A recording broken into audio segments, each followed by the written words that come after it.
Greetings duelists and welcome to another video. Uh, this is going to be the season finale of Deck Report. I am going to give a little bit of an update involving the channel and also give a few explanations. So if you've noticed, I have not done a Deck Report in the past more than 1 week. The main reason for that is because uh, I did not update my deck list, and I think we're in a moment where you probably don't want me to talk about Ritual Beast for the upteenth time, despite the different matchups and the different tournament experiences and things that I've learned beforehand or afterwards. The other reason is because here in Puerto Rico, there was a tropical storm that was approaching. I also had family come over during the weekend.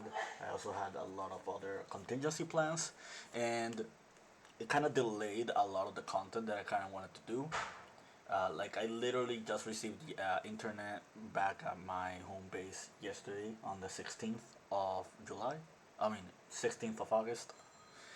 Uh, so what I'm going to do today is I'll give you one final draft of the deck that I've been using, the Ritual Beast deck, and adding to that, I will be showing you the other decks that I have been testing around, like in behind the scenes, and just talk a little bit about what plans do I have for like future formats to come. I think we're suited for a Forbidden Limited list very, very soon. So I would say after this deck report on the following week, uh, we should have an updated list by then. And if we don't, you probably won't see a deck report uh, until after banlist updates that could occur here in the TCG. But yeah, I'm just going to go very brief. I'll be showcasing you three decks. The first deck is the Ritual Beast deck, and I'll talk a little bit about my tournament experience with Ritual Beast, and then I'll talk about the other two decks and my experiences with those afterwards. So yeah, without further ado, let's begin. So, three Elder, three Kanahawk, three Pengu, three Laras, one, 1,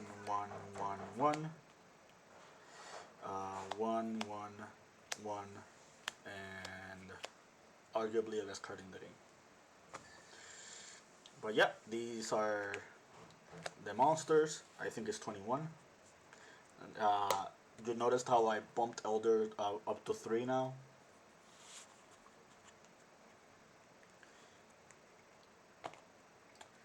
Spells, consistency, power spells, utility.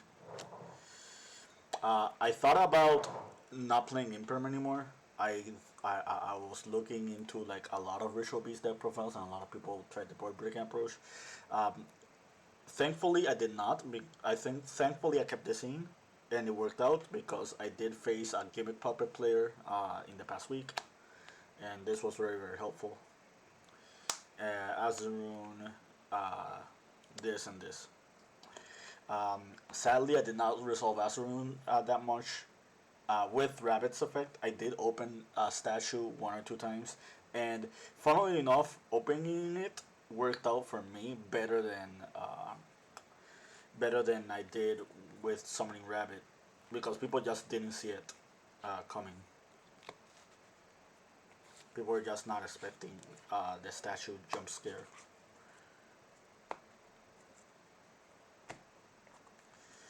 Extra deck, Key Moon Falcos, Rabbit, IP, SP, Apo, Ratiari.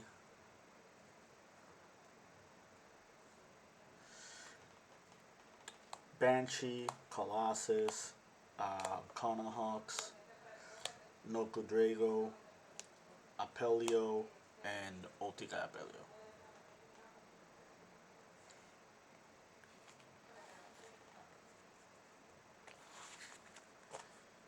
changes there. Extra, side deck, Mulch Army, Droll, Ash, Storm, Duster, Evenly, and we're still on anti-spell.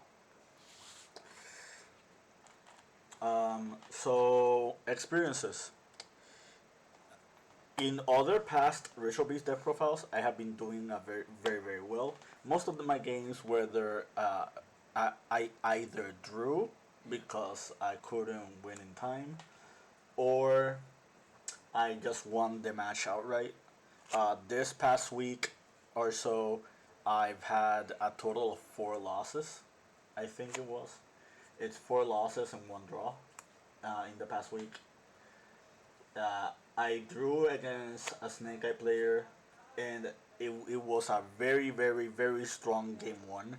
Like, I bricked, but I opened a double Book of Eclipse, and that was enough to stop my Snake Eye opponent from comboing off. But I did made him draw 4 cards, which kind of ended up problematic because so for context, I opened I think I opened Winda or I opened Lara. I think I opened Lara. I opened Lara, but I had no other like Ritual Beast name, so I needed another name to pair alongside Book of Eclipse. So I eclipsed him for 4. He drew 4 cards. I managed to full combo, but he drew into. I full comboed. I Protoss locked him for fire, but he ended up. But out of the 4 cards that he drew, 3 of them were Bestials. So on the next turn, he just started using the Bestials against me, and it was a very wild game. Like he summoned 3 Bestials on me. He talents to take my Protoss. Uh, I managed to like secure the board because he attacked over my set Winda, and my Winda summoned Radiari. I activated Ambush.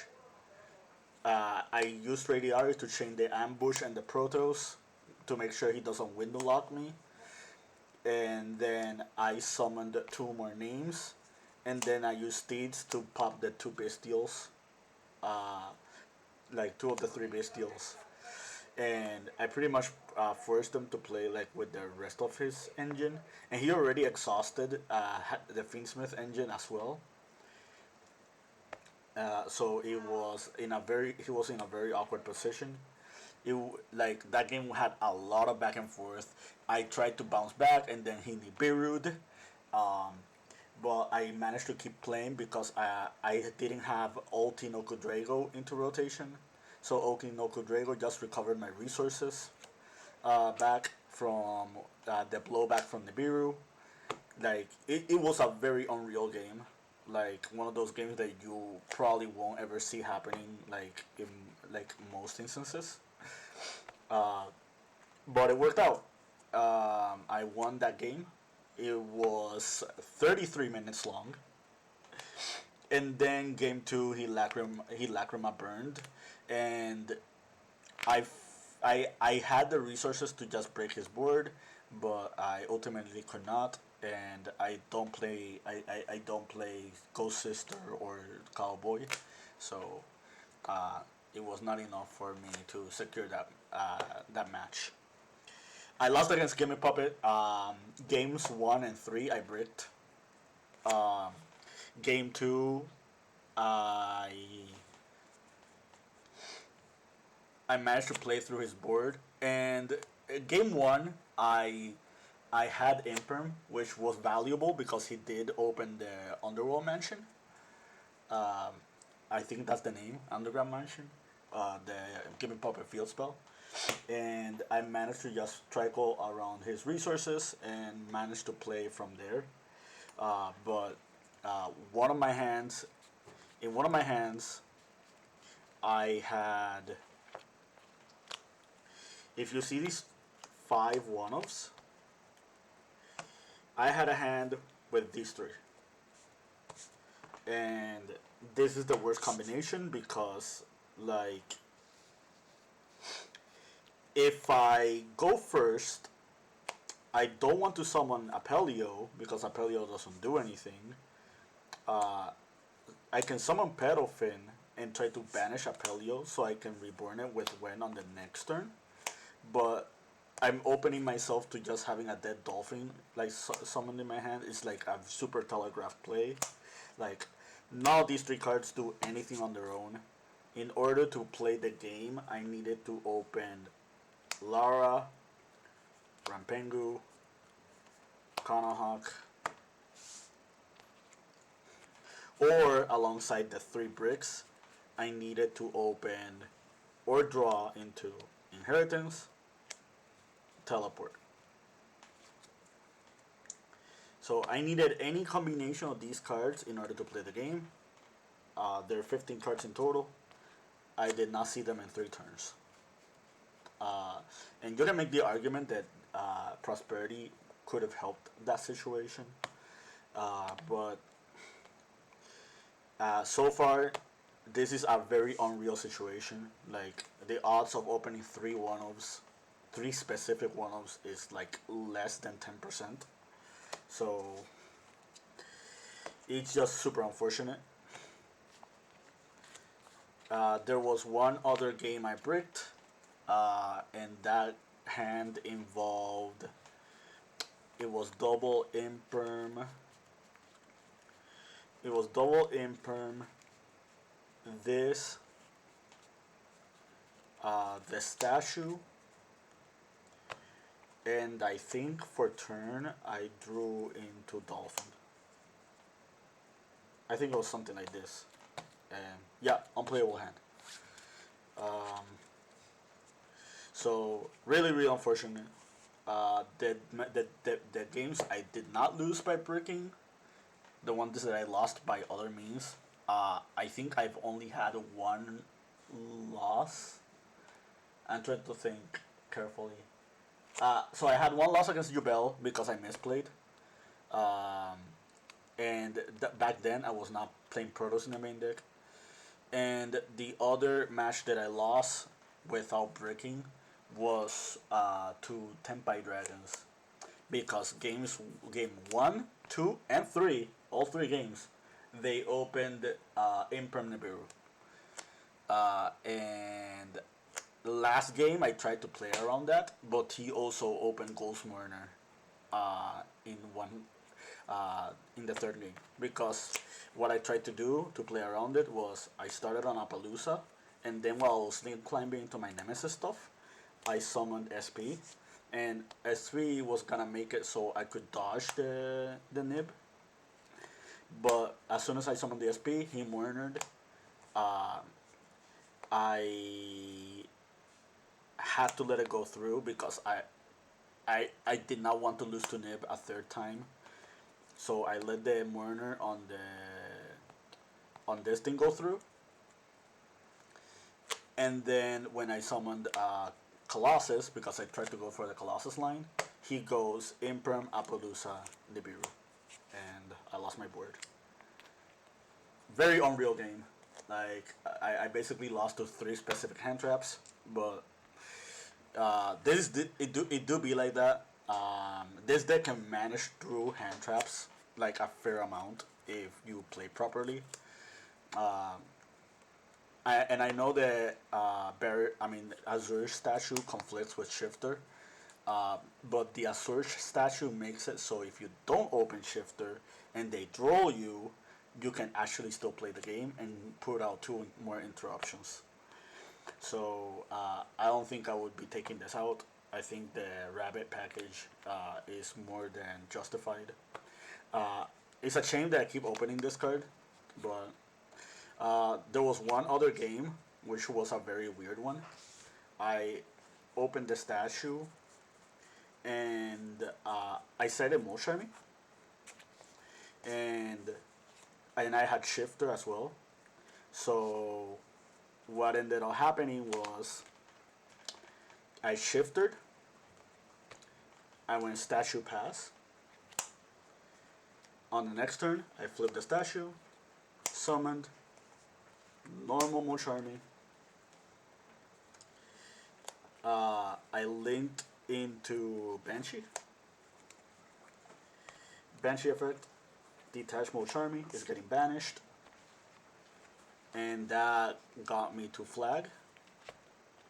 Summon the flag, put back the Mocharmy, and then flag added a corridor. I linked these away for like SP.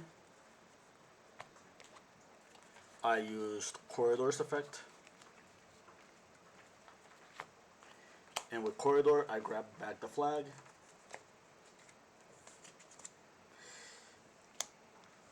And then I turned this into Colossus. So that was one awkward game, but I managed to play through it. And that's the important thing about like this deck. You just need to learn to how to like cycle around the resources a lot better.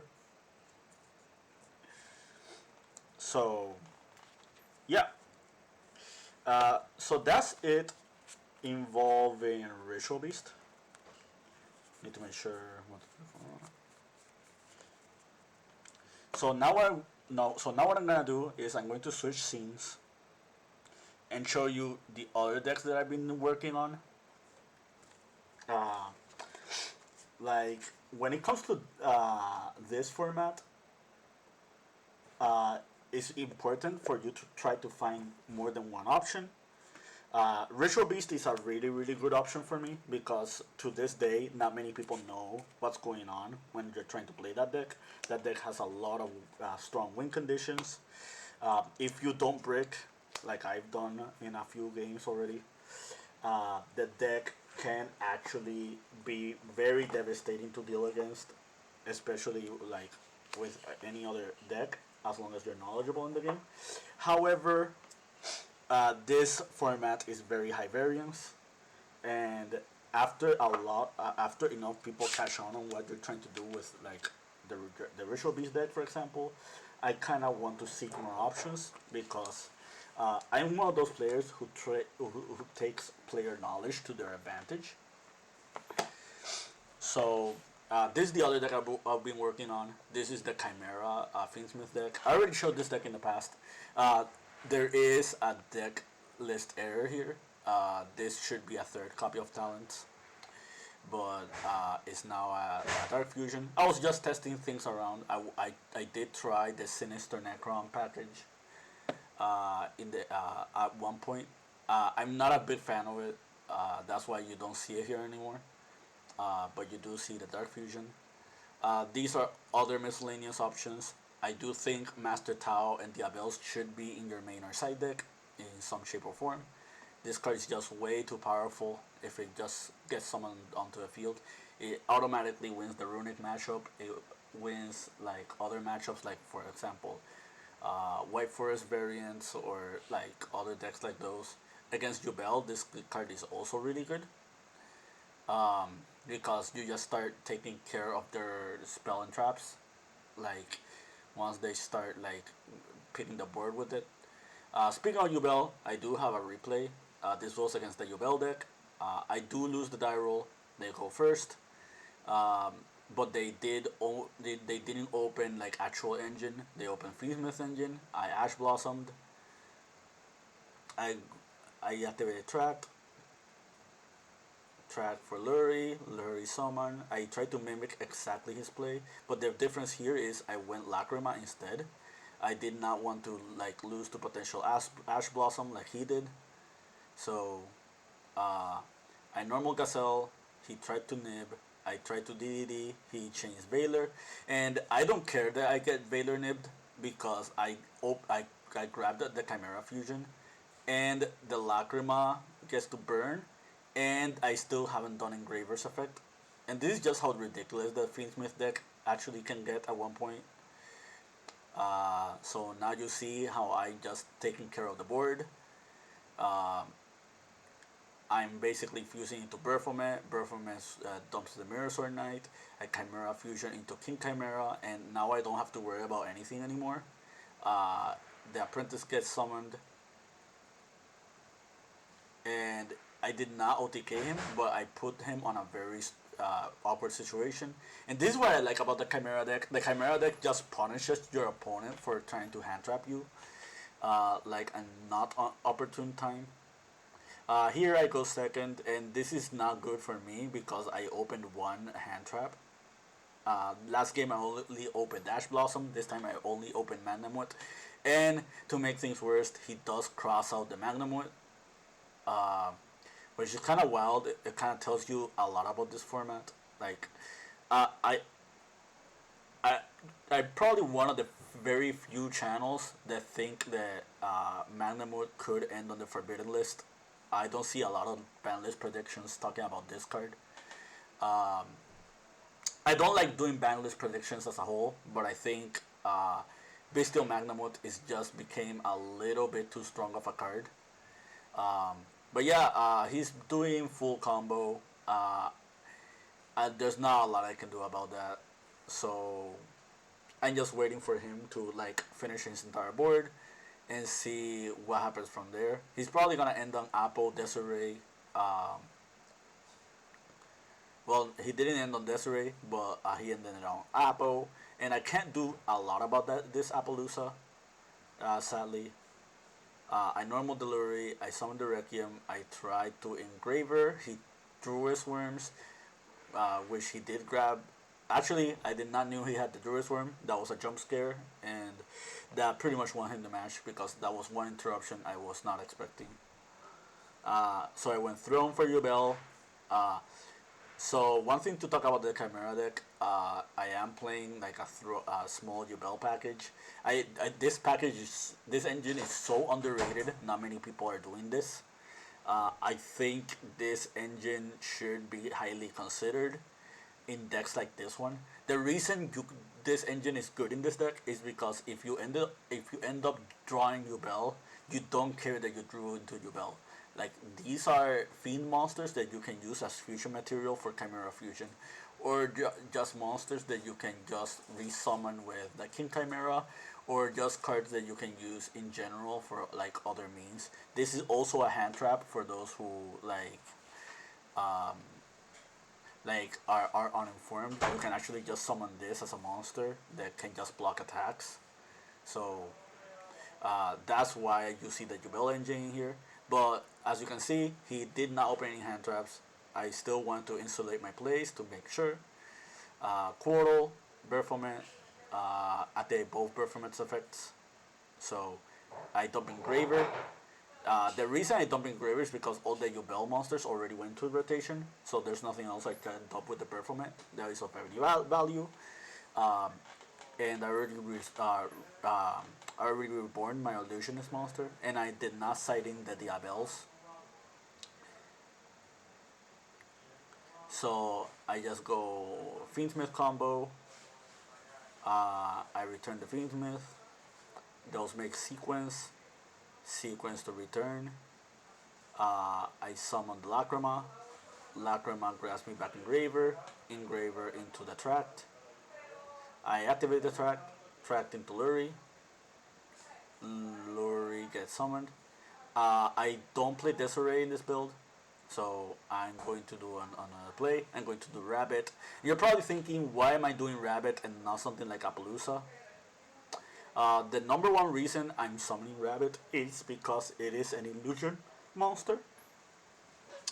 And I did open Draw and Lockbird, so uh, in the in some instance, what I can end up doing is if I end up reborning with either the Chimera monsters, I can fuse it alongside the Silhouette Rabbit into like Berfomet again, and then Berfomet can just dump me another card for follow up for the next turn.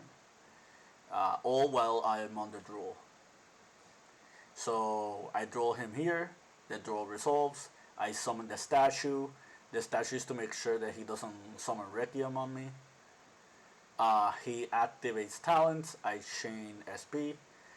because it's kind of obvious he's going to take the statue or the SP. Um, that being said, I banish SP and Deliri because I'm not afraid of his potential normal summon anymore. Uh, None of what he's taking is going to give him any significant advantage, and adding to that, he is underdraw and Lockbird. So I do King Chimera, and then I do Performant. And now this is kind of checkmate because I have Mirror Knight in graveyard, and the Mirror Knight is just going to negate that Requiem. He goes for one. Uh, like this is him trying to play around that, but he literally just wasted all his cards, and all he's doing is just securing himself, like making sure I can secure for next turn. I do Birth Mentioning too. It should have been backwards. Excuse me. Um, he doesn't negate it. He switched the effect. That's a very important detail. Switching the effect is not the same as negating. So I do Chimera Fusion. I do Portal. I grab the Mirror Knight. I fuse using Mirror Knight, and that's game over because now the Mirror Knight just negates the UL, and I assume for game. So this is the Chimera Fiendsmith deck. This is just one example out of the many examples I can give. This Jubel is one of the stronger decks in the format, so just showing you a showcase against one of those decks, I thought was a good idea. Uh, the other deck I have is Punk White Forest. This build is still like under review. I still working around a few ratios and stuff. But the basic goal of this deck, if you haven't seen like my past Punk deck profile, you should check it out. The concept is just to spam synchro summoning with most of the combination of the monsters. The Punk engine by itself can get you to Diabel, which is kind of cool. In the future, post Rage of the Abyss, the Punk engine can also grab you Centurion cards because of the new Primera synchro. So that's something to keep in mind for the potential future. Outside of that, the Millennium package is really good. Shouts to Bim YGO. He did talk about this. He is pretty much the White Forest enthusiast. But basically, the purpose of the Millennium engine is they function as spell and trap for the White Forest monsters, but they're also really strong extenders. And at least this one specifically is level 8, so this alongside a Punk monster can make the second Punisher. And since we're not playing the Ankh, we do take life points, but you actually don't care about losing life points in this deck because Punisher is one of your main win conditions, and just having lower thresh of life points means a Punisher that is harder to out for your opponent whenever you summon it. We're playing the one copy of Golem. We can search it with Gallant Granite. The same thing with Nibiru. You can grab it with Gallant Granite. So halfway through your White Forest combos, you are able to reborn Sylvie and Crucia, and they're both level 4s, so they can make the Gallant. That's how you get to access those cards. We're only playing one Fed Vader because, again, searchable by Arcilla, and I rather have more spell and traps than I do monsters. That's where the toy package comes in as well. I think if you're playing any White Forest variant, it doesn't matter which one. And, well, actually, it does matter because Runic has a contingency plan with the ratios. So any non-Runic White Forest build should be playing the toy cards. These cards are just way too powerful if they resolve. But yeah, I do have a replay with it. This was against Snake Eye. So my Snake Eye opponent goes first. He only opened Temple. The Spell Counselor in the main deck is kind of questionable, but you know, I'm not gonna ask too much questions about that. So Foxytune, FF for Wagon.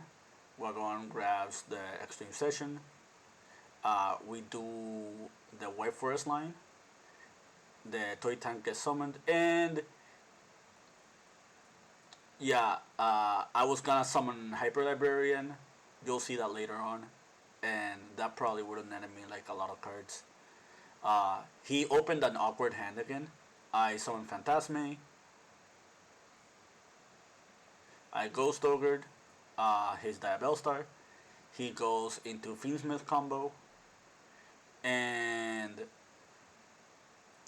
I kind of misplay here because I do Nibiru, and Nibiru gives him Engraver in graveyard.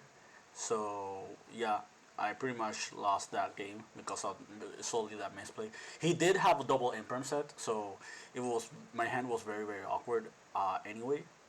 But he Mocharmies, I Toy Box, and Mocharmy kind of makes this hand awkward because we did open LZ. But outside of that, we should realistically be able to play around it. So Elsa gets summoned, we grab Rusia, Toy Soldiers activates, he changed Magnamut, which is very unfortunate because now I am forced to summon Rusia. Um, and we do this. Take note, this is the second Magnamut that being summoned out of my replays. Like, you, one of them, right? So we grab Ghost Ogre, we draw, we do Gagawu Punk, which grab us Extreme Session. This makes the Amazing Dragon. We're basically doing this to get net more draws. Uh, we draw from Legatia, we draw from Librarian, we drew into Talents, we talents to look at their hand, and we set 4. He grabs Druid's Worm, and now the Druid's Worm is going to set summoned. And this is going to be a little bit problematic for us because even with 3 Imperms and Ghost Ogre, he will be able to play through this board. And this just shows you just how very strong Snake Eye is. You can make the argument that I did not summon any more interruptions. I could have turned these 2 monsters into SP Little Knight, for example. Um, but the Amazing Dragon is just follow up. But yeah, in hindsight, I should have linked away the Hyper Librarian and the Legatia. Um, so I interrupted him with the 3 Imperms. Um, he still plays through all of that, and he full combos. Well, sort of full combos because he can't summon any more monsters after the Flamberge, but he does get rid of my entire board. And I misplay here because I did walk into that talent. I did walk into that princess. So in hindsight, I should have Foxy Tune first. Um, and like I should have used Jam Session to summon the Foxy Tune and then teleport. But yeah, hindsight. I just wanted to showcase the deck. I thought this was something very cool and different from usual. Um, um, I think the last set was Skill Drain. So the right play that should have happened is I should have summoned Gagawu. I should have summoned Wagon. He Promethean Princess. I chain Wagon to draw 1 card. He changed the Skill Drain, and then I chained the Jam Dragon Drive. And then in another chain, like in a separate occasion, I summoned from Foxy Tune, and I would have drawn another card because of Jam Session after that would have concluded. And uh, yeah, he has more monsters, but he is under his own skill drain, and I have the Jam Dragon Drive as well as the Foxy Tune, so my monsters are just big, and I just can keep just trickling advantage over him. But yeah, that was a misplay. I thought it was a very cool to show this concept, this deck. So that's the finale of Deck Report. I think we're on week 18 since the start of the last ban list. As you guys already know, in this channel, I do Deck Report by numbers. And the reason I do those numbers is because it kind of gives me a statistic of how many weeks has happened ever since like the last Forbidden Limited list. The previous Forbidden Limited list lasted 14 weeks. This one has lasted 18 weeks. So now we know a brief estimate around the times that Konami just work around these lists. Um, but yeah, this is going to be a finale. I hope you found this video to your liking, understanding. I hope you found this informative. Um, more videos coming soon. Keep practicing and keep dueling.